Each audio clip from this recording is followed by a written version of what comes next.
A man who does get to see his work completed is the barn doctor. He takes sick barns, performs his medical magic, and makes them well again.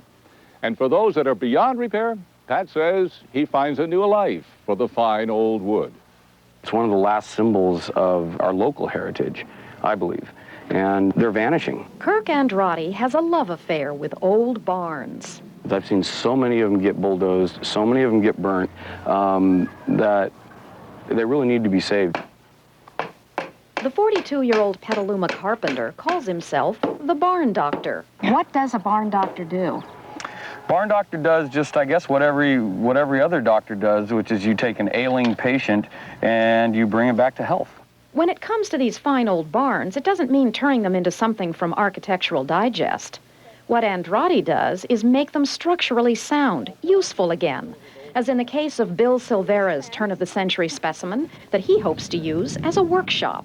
Wanted to retain the old flavor of the barn, and one side was falling down, and it was either fix the other side or tearing it down, and tearing it down wasn't an option. Repairing it was a big job. This one has big beams that go all the way to the roof, and what we found was termites had eaten the beams and into the roof. So we really had to figure out how to hold up the building while we pulled the feet out from under it.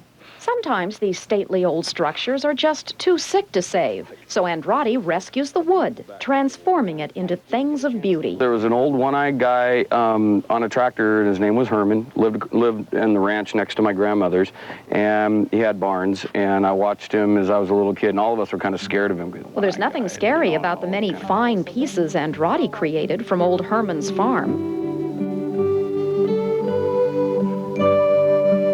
So do you feel like you're still sort of keeping the essence of that barn alive in the things that you're making with the wood?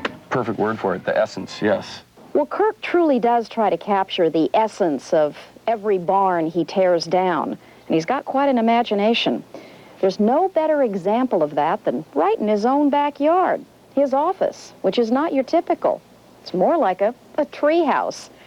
It's made from the wood of 4 different barns. Every boy needs a tree fort, and I had to build a tree fort and a sanctuary. No electricity, no telephones, just a quiet place to think, perhaps about the next barn, or reflect on the reactions from people whose barns he's been able to resurrect. I've seen the look on their faces when it's saved, it's put back up, and they walk into it, and I walk away, and I go, bye, have fun, and they're like, wow, my barn's back. All right. Yeah. Hey, if you want to get in touch with the barn doctor or want more information about any of our other stories, just visit our website at californiaheartland.org. Of course, you can email your story ideas to calhart@kvie.org.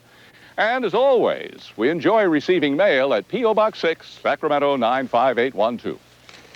From farms and